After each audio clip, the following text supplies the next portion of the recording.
Hi everyone, it's me, Mr. Macaluso, and today we're talking about the Gilded Age. Now, I have a date here on the screen, 1877 to 1904. That is definitely a rough approximation.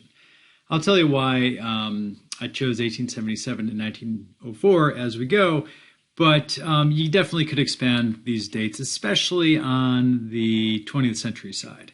To a certain degree, you might even say that the Gilded Age lasts until the Great Depression. There's a little hiatus in the early part of the 20th century, but definitely right before the Great Depression, we still see quite a bit of the elements of the Gilded Age. Okay, now, first off, why do we call this the Gilded Age? What does gilded mean?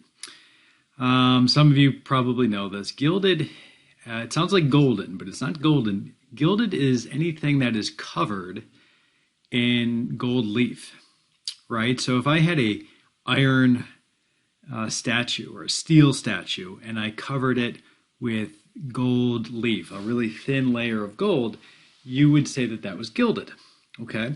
Now, think about that. That means it looks like it's gold, but it's not really gold.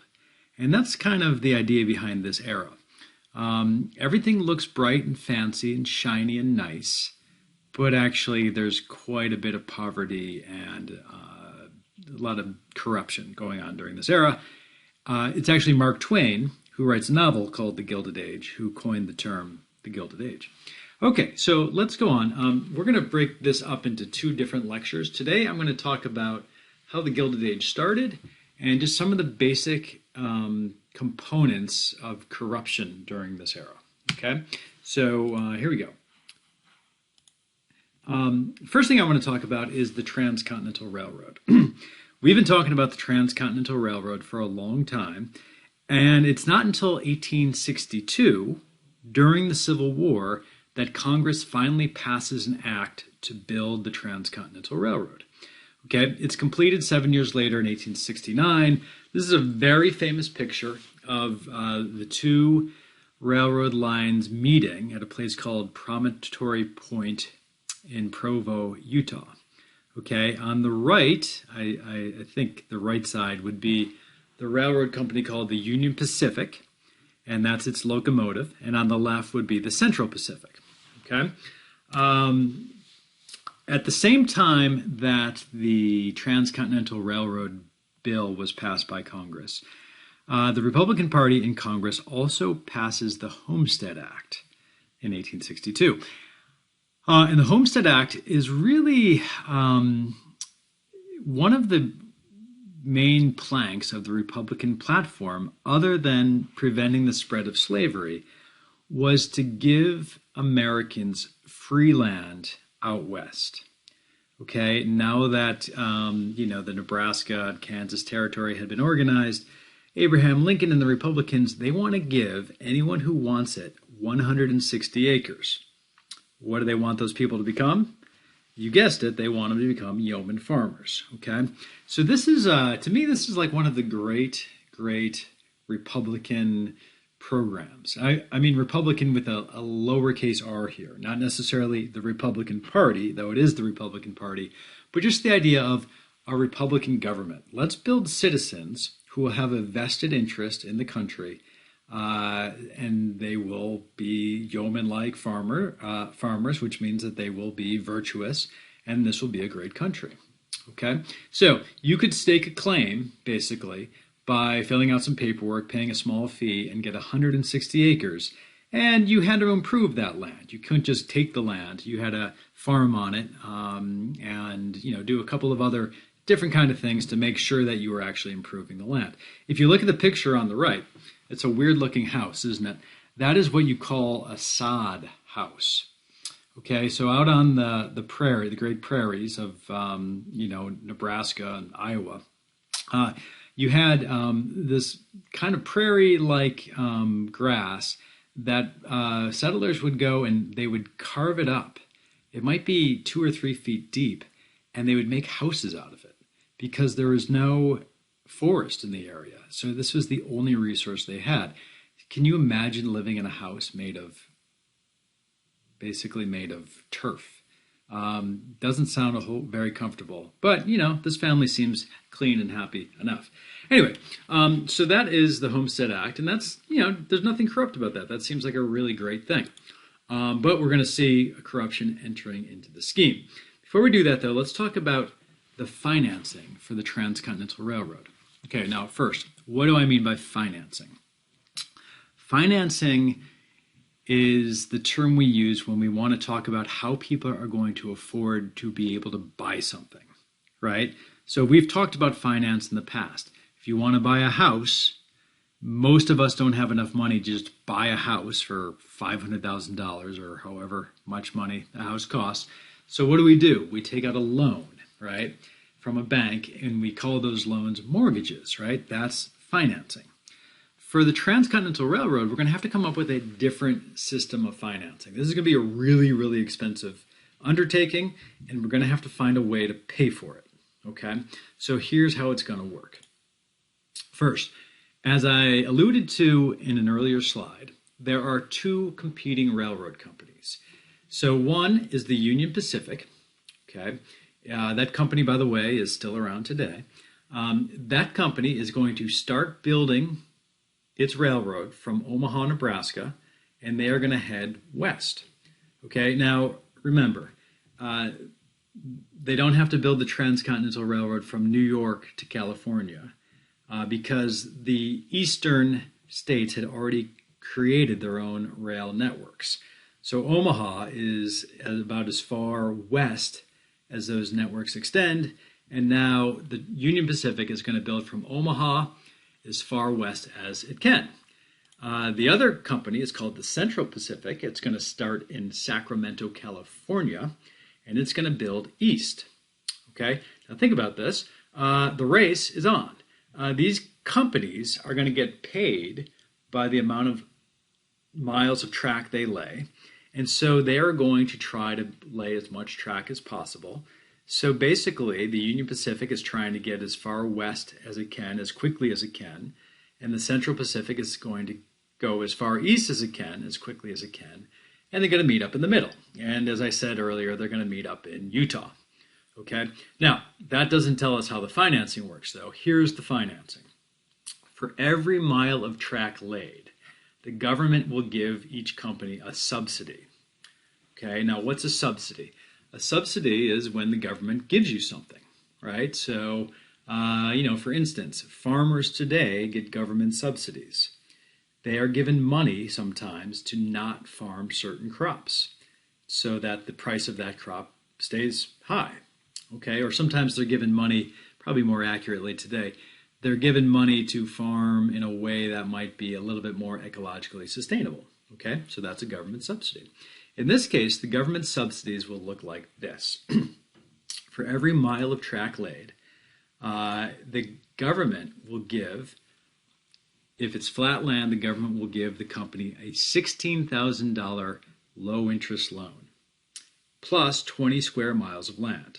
Okay, so let me go over that again. For every single mile of track that a company lays, they're given a loan worth $16,000 if we're on flat land.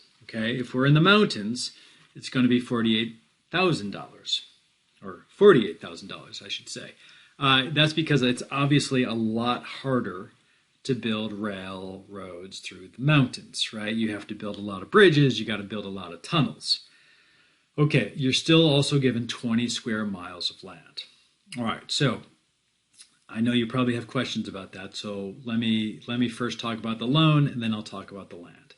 So a low-interest loan, what I mean by that is this. The government is going to loan the money to the company at a very low interest rate, lower than a bank would give them. Now, is that a good deal? Do we all like low-interest loans? Yes. Okay, so the government's going to give the company a loan, and the company will pay the loan back. Because it's low interest, it won't cost them that much money. Okay, you with me? Next. For every mile of track that the company lays, it also gets 20 square miles of land. Now that land is going to be on either side of the track. Now here's the important thing. Pay attention. That land would have been completely worthless before the railroad was built. Okay, so if we look at a map, we would see that the land between Omaha, Nebraska and California, those are the big flyover states, right? Most of Nebraska, my beloved Wyoming, Colorado, the Rockies. Obviously, they're going to be pretty difficult to get through the Rockies. And then, between the Rockies and California, we've got, Utah and Nevada, places like that, right? Now, why are those places worthless? Well, they're not worthless to the Native Americans who live out there, but they certainly would be worthless to American farmers. Why? Well, what do farmers do? Of course, they farm. And once they've grown stuff, what do they want to do with their crops? They want to ship those crops back to a market.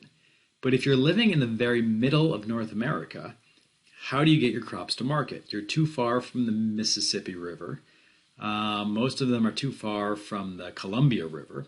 So there's no easy way to get your crops to market. Imagine growing 160 acres worth of wheat and then trying to put that in wagons and getting it all the way back to New York, or even, all the way back to the rail network. That would just be impossible. So nobody wants to live in that land unless they have an easy form of transportation. Well, what's the easy form of transportation? It's the Transcontinental Railroad, right? But the problem is this. Who's going to build a transcontinental railroad through land that is uninhabited? If there's no one for the railroad to service, it's not going to create any profit for the railroad to build its line through that area because there's no customers. So this is tricky, but the idea is this. The government is going to make it very easy for these companies to build the railroad. It's going to give them low interest loans. It's going to give them a lot of land. Once the railroad is built, what can the company then turn around and do with all of that land it's been given? Well, it can sell the land. Is the land now going to be worth something? Yes, because there's a railroad to let farmers get their crops to market. Okay, now remember, there is a Homestead Act which says you can get free land, but that free land is not going to be as close to the railroad as the land that the railroad grabs. Okay, and go all the way back to our first unit. If you were one of those Virginia planters, where would you want your plantation to be? Far away from the rivers?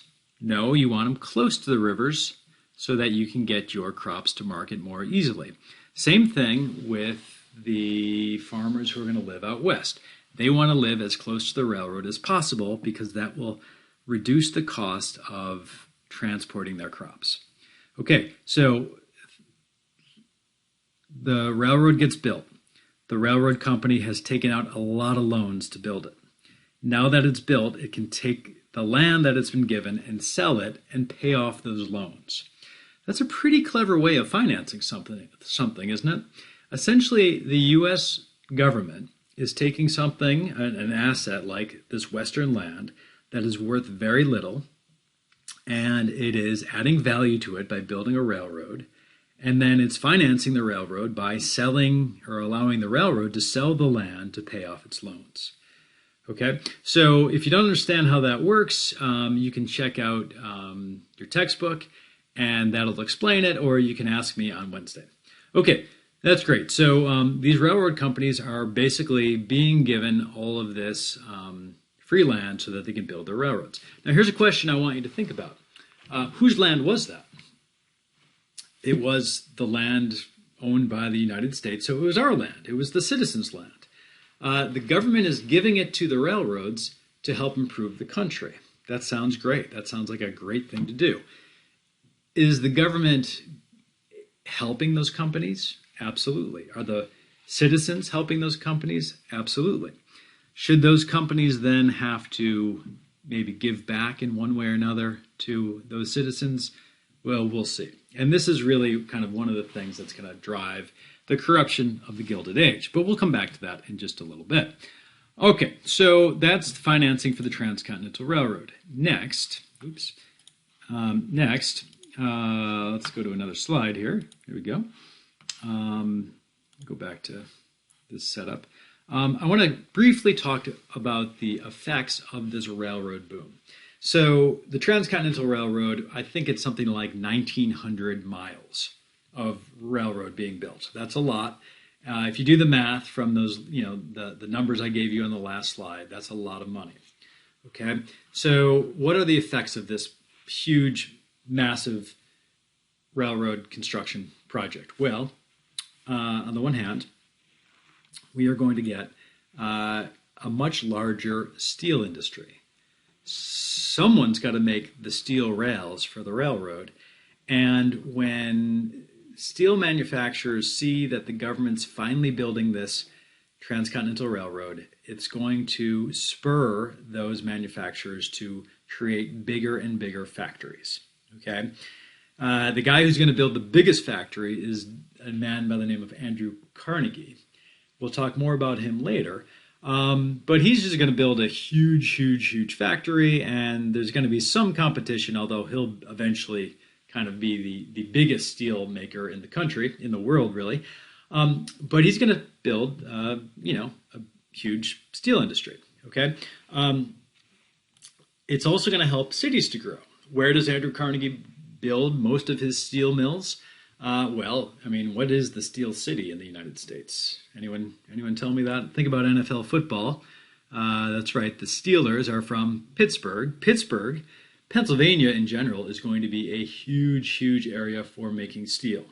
Although Carnegie is going to spread it out. There are going to be steel mills all over the East Coast.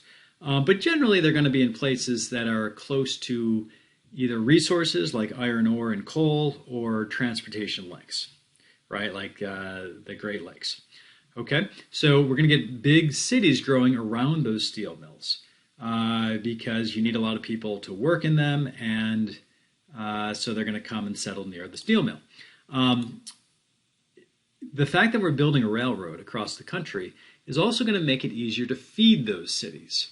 The railroads are going to transport crops and other natural resources like iron ore and steel, or iron ore and coal rather, to these big cities. Okay, so it's kind of a logistical challenge to feed so many people until you have a huge railroad network that can help you do it.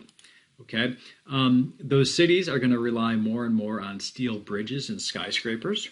Okay, so not only are we building steel for railroads, but we're also going to realize that we can build much stronger, much safer bridges with higher capacities if we use steel, and we can build higher buildings. Okay, now by skyscrapers, I think we're talking about maybe 12 or 13 stories tall. We're not talking about the Empire State Building yet. Eventually, and obviously steel will be used for those things. What would have happened if you tried to build, a 10-story building with iron girders? Well, the iron is brittle, and the iron would snap in the wind, and you would have a disaster. But now you can build higher buildings, and if you have higher buildings, what can you do to population density? Obviously, your population density can go up, right? Because people can live in closer quarters if you're just building up as opposed to spreading out. Okay, you're also going to get a lot of immigration to the United States. Now, there's a lot of reasons for this. There's been a lot of immigrants coming since before the Civil War. A lot of that has to do with just the how hard it is to kind of get anywhere in Europe. By get anywhere, I mean social mobility, right? People look at the United States as a place where you can go and, if not become rich like Andrew Carnegie, you can at least kind of do what you want to do and maybe make a good life for yourself. So the railroad boom is going to stimulate immigration. People know that there are jobs to be had on that railroad just building it. So you get a lot of Irish laborers coming to the East Coast, and you get a lot of Chinese laborers coming to the West Coast. And the Irish and the Chinese are going to be, by and large, the labor for building the railroad. There's going to be a lot of ecological change, and I'm not going to go into too much detail here, but it's important, and if these topics interest you, you should look into it. The bison, the great American bison herds that have, for centuries lived on the Great Plains, they're going to be pushed pretty close to extinction. Fortunately, they're not extinct, but the herds are tiny compared to what they used to be. And the main reason why the herds will be pushed towards extinction is that the people running the railroad and the government realized that the Native Americans on the Great Plains rely on the bison for just about everything. It's their food, it's their, in some cases, it's their shelter, right? Makes up their clothing. And so the railroad companies just go off and try to destroy as many bison as possible, just as a way of waging war against the Native Americans. It's pretty shameful, but that's the way it is.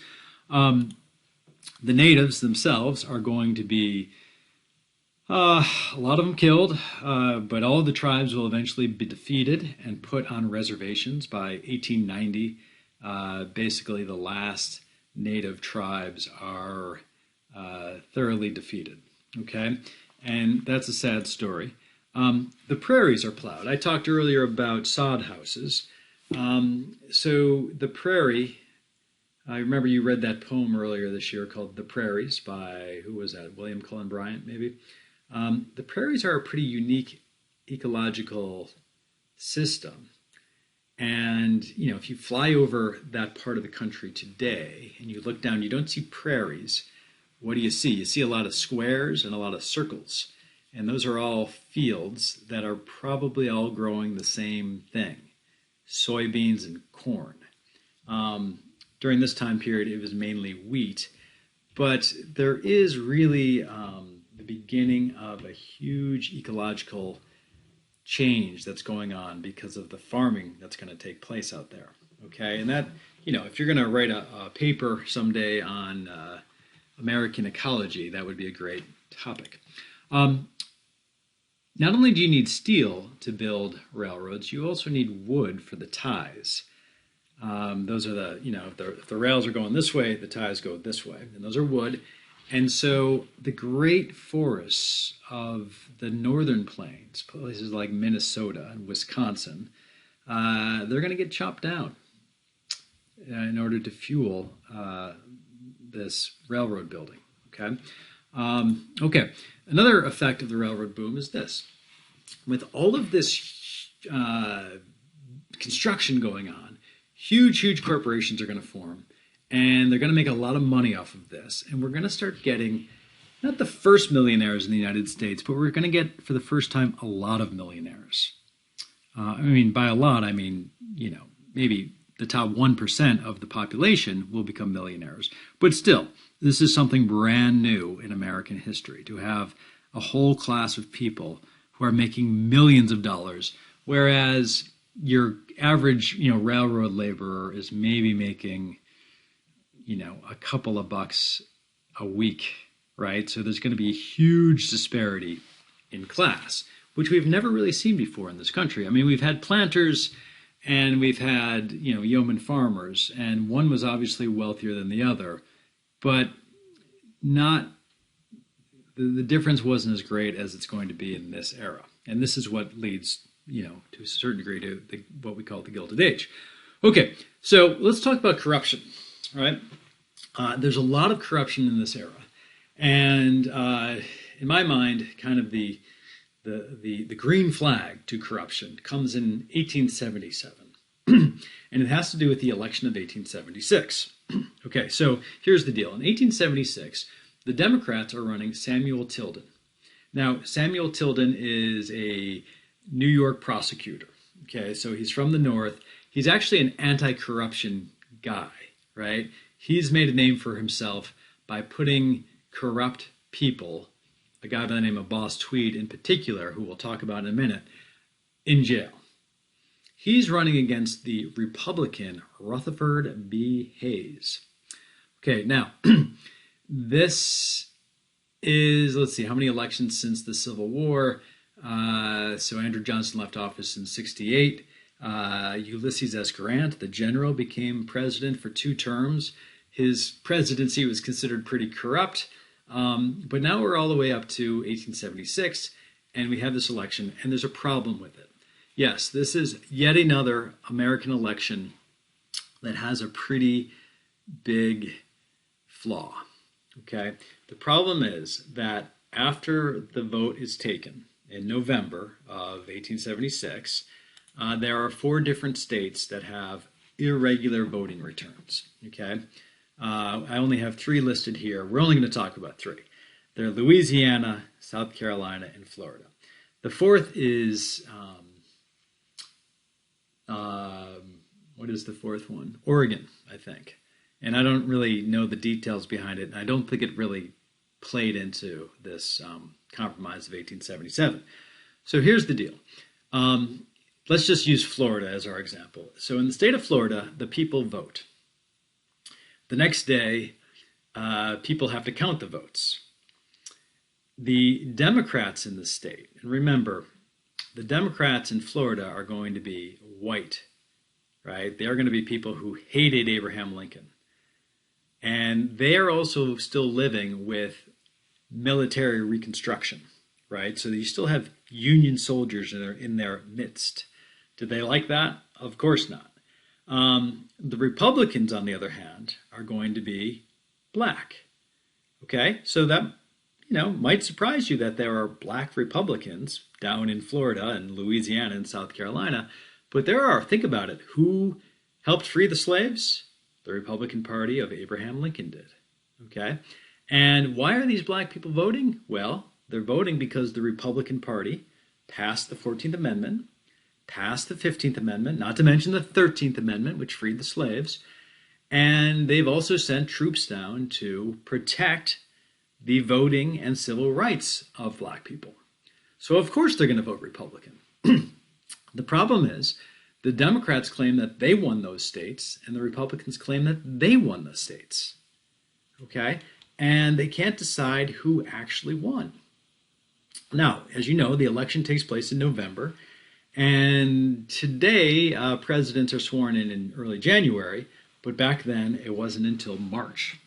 So March 4th rolls along, and we still don't know who won the election. Here's the deal.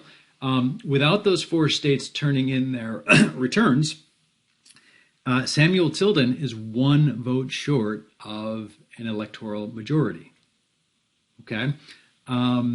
So the problem is the states actually do turn in their results, but each state turns in 2 different results. The Democrats send their returns and the Republicans send their returns. Now, it's the job of Congress to count the electoral votes. But the Constitution doesn't say who does the counting. It just says that they'll be counted in a joint session. Okay, so this is confusing. Let me try to explain. Let's say I'm Florida. I'm a Democrat in Florida, and I say Samuel Tilden won. So I take a letter that says Samuel Tilden won, 30 electoral votes in Florida, and I send it to Congress. Good.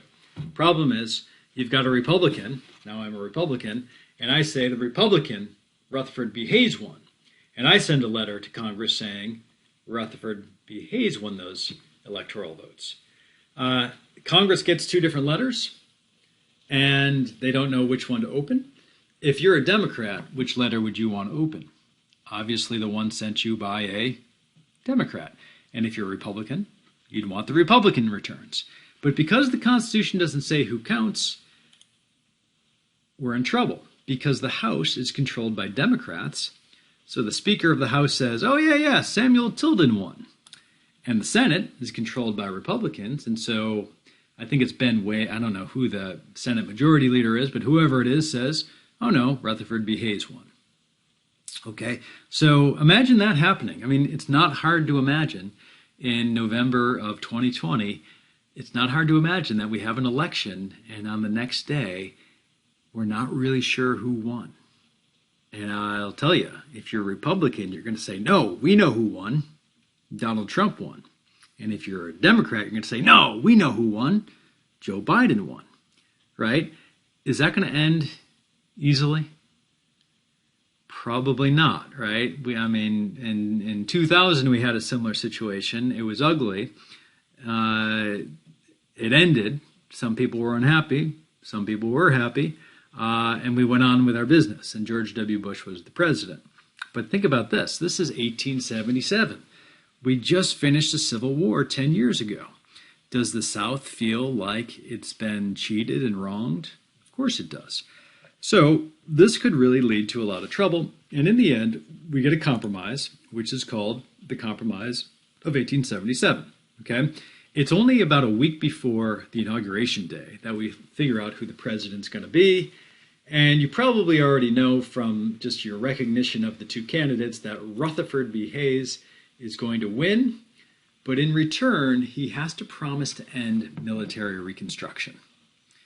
Okay? So think about that. Rutherford B. Hayes wants the presidency so badly that he's willing to pull troops out of the South. Now, Southerners obviously want those troops out, but what were they there for in the first place? Well, they're there to protect African Americans, to make sure that they get not only their voting rights, but their civil rights. What do you think is going to happen when those troops leave? Well, those rights aren't going to last very long. Now, you might ask yourself, like, why does Rutherford B. Hayes agree to this? Well, I think it has to do with the spoils system. Both political parties are so used to giving out jobs, government jobs and services to people in their party, and they realize how lucrative that is, that they refuse to give up that privilege very easily. If you don't become president of the United States, you don't get to give out those jobs. So Rutherford B. Hayes and the Republican Party decides that the spoils of winning an election are more important than preserving the rights of the newly freed slaves. It's an ugly moment in U.S. history. It's going to lead to the era of Jim Crow. Okay, you've heard this term before, Jim Crow. We talked about black codes in last week's lecture. Jim Crow is essentially just the set of laws passed in the South and the norms and conventions of the South that deny first-class citizenship to black people. Okay, it's got a funny name, Jim Crow. Jim Crow was actually a character in minstrel shows in the South. We would talk about this in class, but I don't. It's probably not enough time on this video to go into it. So don't worry about where it gets the name, I guess. But basically, black people will not be able to vote in the South. They, by and large, will not be able to own land. Some will, but not many. They'll be second, maybe third-class citizens. Okay? When they try to fight for their rights, they're going to be lynched. The U.S. has a really ugly history of lynching that extends all the way until the 1960s, really.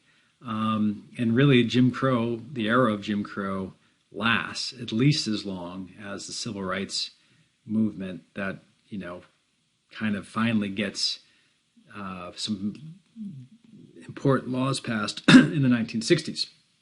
Okay, so we get the beginning of Jim Crow. It's terrible. The Supreme Court, again, sometimes we think of the Supreme Court as the umpire that's going to make everything okay, and sometimes we don't feel that way. And certainly in 1896, the Supreme Court made a terrible decision called Plessy versus Ferguson. In it, the Supreme Court rules that separate but equal is constitutional. Really quickly, the case works like this. There's a man named Homer Plessy. I think we talked about this at the beginning of the year, so I'll go quickly. Homer Plessy is a black man. Well, it's hard to say whether he's black or not. He's got, I think, 1/8 of it. He's 1/8 African American, whatever that means. He's got one grandparent, I think, that is African American. Okay, he looks like a white man. He can pass as white. He gets on a train car in Louisiana, and the conductor goes to stamp or punch his ticket, and Homer Plessy says, "By the way, I'm black."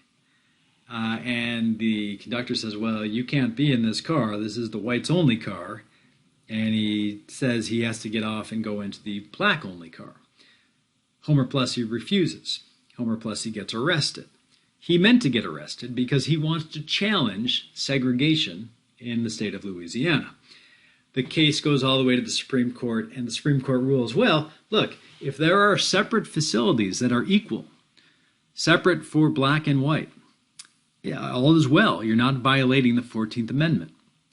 Of course, I think we all know that if you have separate facilities, and one facility is dedicated to people without political rights, and the other facility is dedicated to people with political rights, those facilities are not going to be equal, right? So Plessy versus Ferguson basically is a moment when the U.S. Supreme Court says segregation is perfectly fine. Okay, so that's a pretty sad thing. This is why I say that 1877, for me, is the beginning of the Gilded Age. The Republican Party, which formed basically for a noble cause to prevent the spread of slavery, has now become a party willing to essentially sell those ex-slaves down the river. Okay, and it seems absolutely corrupt to me. And so it's just, to me, kind of a precursor to the corruption of the Gilded Age. By the way, Plessy versus Ferguson is not going to get overturned for about 60 years, and it will be overturned by Brown versus the Board of Education of Topeka, Kansas. So we've talked about that earlier this year. Okay, now let's talk about some other kinds of corruption going on in the Gilded Age. We get something called political machines, right? Or, let's call them political machines. And the political machine is best represented by the man on the right. His name, or we call him, Boss Tweed. And he is the boss of New York City, okay? On the left is a cartoon of Boss Tweed by a famous New York Times editorial cartoonist named Thomas Nast. Okay, you look on the little pillar that Boss Tweed is leaning against. It says, "In counting there is strength." Does anyone know what that's a reference to? During the Civil War, that would have read, "In union there is strength." But this says, "In counting there is strength," and above it you have a ballot box. And who does it look like is in charge of counting those ballots? You got it, Boss Tweed. So the corruption of Boss Tweed and the political machine, it works. It's very similar to just kind of how the mob or the mafia works. So Boss Tweed is not the mayor of New York City, but he's going to get the mayor of New York City elected. Okay? And the way he's going to do it is this. There are literally thousands of immigrants pouring into New York City every day. Boss Tweed is going to be in charge of a political club called Tammany Hall. Okay, this is basically the Democratic political party's clubhouse. It's called Tammany Hall, and so we call his machine Tammany Hall. And what Boss Tweed is going to do is he's going to send people from Tammany Hall down to the docks where the immigrants are coming in, and he's going to offer those immigrants bread. He's going to direct those immigrants who, remember, they don't speak English. You know, these are Irish people, these are Italian people, who, by the way, were not well received in America, right? There's plenty of people in America who don't want these people coming in. They're dirty, they're Catholic, they're from, not the right part of Europe, and they're going to bring trouble, disease, and crime. People don't like them. But Boss Tweed is going to go and he's going to feed them as they get off the boat. You can imagine how hungry they'd be. And he's going to give them a little bit of assurance. I know where you can live. I've got a place I can rent you. I know where you can get a job. I'll help you get that job. Okay? And so if you're an immigrant from Ireland or from Italy or any other country, you're going to be really, really, really happy that these people from Tammany Hall are helping you out. What do they want in return? They want your vote. Okay? And you can vote almost immediately in the next election, and you are going to vote for whoever they tell you to. Okay? Does it sound like the spoils system? It sounds like the spoils system. It is the spoils system. So Boss Tweed can get anyone he wants to get elected. Who wants to be mayor of New York here? Who wants to be mayor? Connor, you be mayor of New York, right? I'm Boss Tweed, big fat guy. I'm going to make you mayor. I'm going to get you elected, right? Do you owe me anything now? Of course you owe me something, right? And here's how it's going to work, Connor. Now that you're the mayor of New York, you decide that New York City needs a new bridge from Manhattan to Brooklyn, right? We'll call it the Brooklyn Bridge. And it's your job to build it. But obviously, as the mayor, you're not going to actually do the building yourself. You're going to hire companies to build it, okay? Now, what companies will you hire? Well, I'm Boss Tweed, and I know the perfect company to hire. And I want you to hire this company. But, Connor, this company is going to charge you 10 times as much as any other company. Why are you going to hire a company that's so expensive? Well, because I told you to, and I made you mayor. So, the city of New York, hires my company. Let's call it Macaluso Building Corporation, okay? You hire the Macalusos to build your bridge, and you overpay them.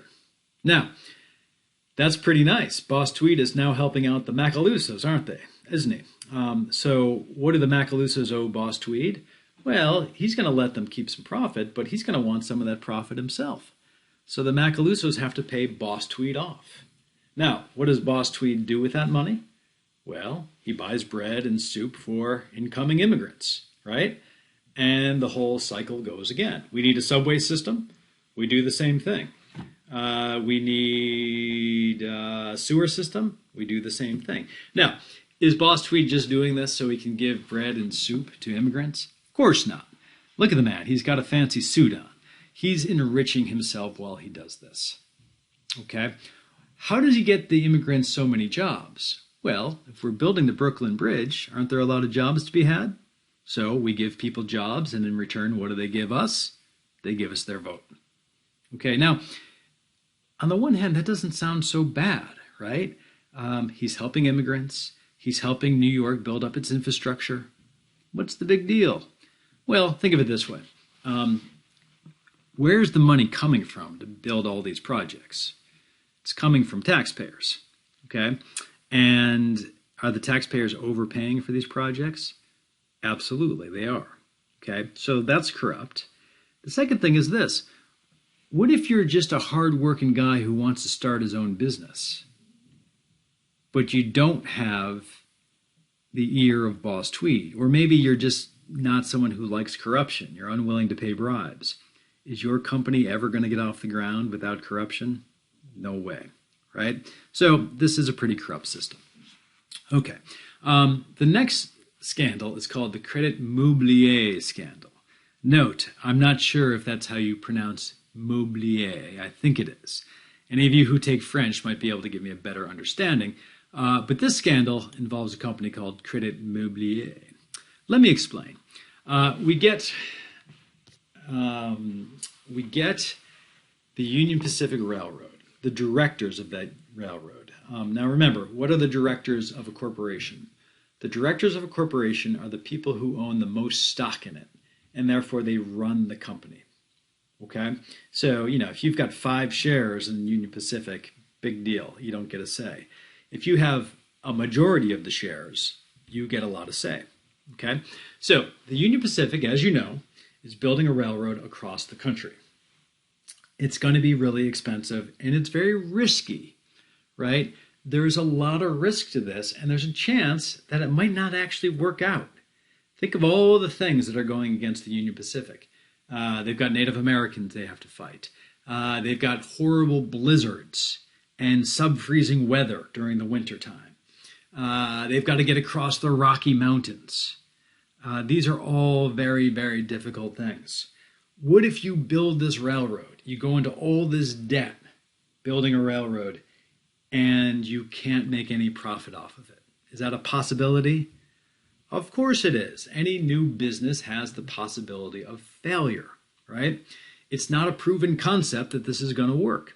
So if you're the directors of the Union Pacific, you might decide, I want to make sure that I make money off of this. I don't want to be ruined by this project. Okay, and here's where the corruption comes in. The directors of the Union Pacific, they set up their own construction company.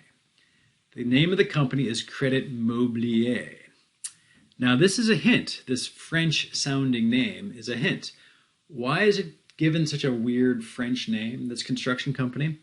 Well, they're trying to hide the fact that they are the owners of it. They want people to think that Credit Mobilier is actually a company owned by French people. Okay? But really, it's secretly owned by the directors of the Union Pacific. Okay? So you got to understand that. Nobody knows that the directors of the Union Pacific actually own this company. And you're asking yourself, like, why would they do this? Well, here's why. When it comes time to bid on the construction of the railroad, let me explain what that means. If you're going to bid on a job, that means someone has said, we want to build this thing. Right? Let's use the school as an example. About 15 years ago, I don't know, maybe 10, 12 years ago, we built the new gym that you use today. Okay, that used to not exist. We used to use the middle school gym for our varsity basketball. But let's say we're building that gym. When the headmaster goes out and tries to get a company to build that gym, that was like an $11 million project. He doesn't just go out and like go into the phone book and call like the first construction company he sees. He puts the job out to bid. He puts all the blueprints together and he says, we need this gym, and give me like how much it's going to cost you to build this gym for us. And you might get 7 or 8 different companies bidding on the project. Okay, so let's say Stella Moynihan over here has a company. And Stella's company says, well, we could build the gym for $5 million. That sounds pretty good, right? On the other hand, we've got Ava Vanek, who says, oh, the Vanek construction company, we could build it for $11 million, right? Now, you might say to yourself, like, wait a minute, that's crazy. $5 million and $11 million, that's weird. But then there's a third bid that comes in. Let's see, Ethan. Ethan has a company, and his bid is $22 million. Okay? Now, I already told you how much the gym costs. Which bid did we take? We took the Vanek bid, right? $11 million. We thought that was a fair bid for the gym. Okay, now maybe Stella Moynihan's company would have built the gym, but maybe it would have been, not so nice. Maybe all the basketball backboards would have been crooked or something. Maybe Ethan's company, that gym would have had gold-plated basketball hoops. And we thought, like, we don't really need gold-plated basketball hoops. Okay, so we went with Ava's company. All right, let's assume that was the best deal, the best price. Okay, in the case of the Union Pacific, they wouldn't have taken Ava's bid. They would have taken Ethan's bid. Right? They overpaid for the construction. Okay, so Credit Mobilier is going to bid on the railroad construction along with other companies. And even though their bid is much higher than the rest, they're still going to win.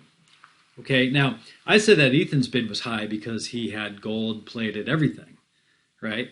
That's not the case with Credit Mobilier. They're not going to do a better job. They're not going to use better materials. They're just charging more money than they need to. Now, would most companies like the Union Pacific, would they take the highest bid like that? No, normally you wouldn't do it. But think about this. Who actually owns Credit Mobilier? Well, the directors of the Union Pacific secretly own the company. So basically, they are using one company to pay themselves an inflated price to do something. Do you see how that works? Imagine this. Imagine if, we're building a second gym and Mr. Ventry decides to award the contract to himself and his secret construction company at a much inflated price. Okay? Who is losing out here? Well, you are, because you are the tuition-paying students. Your money is now going to build a second gym, but that gym is going to cost way more than it needs to. And who's going to benefit from it? Well, Mr. Ventry would. Now, Mr. Ventry would never do that. He doesn't own any construction companies, so let's not worry about that. But hopefully you understand how this works. Now, who's really being hurt by this? Well, first off, the owners of the Union Pacific are getting rich with no risk to themselves. Okay, so that seems unfair. If they're becoming millionaires by cheating like this, isn't that unfair to you? You who would never cheat, you'll never become a millionaire if you're not willing to bend the rules like this. So that's not fair. Plus, the money that they're using to pay Credit Mobilier comes in the form of low-interest government loans. And who's putting up those government loans? The taxpayer is. Now, what is Union Pacific going to do in the end? They've overpaid for the railroad. They're going to default on those loans, meaning they're going to say, sorry, we're not making enough money to pay off those loans. We're going to go bankrupt.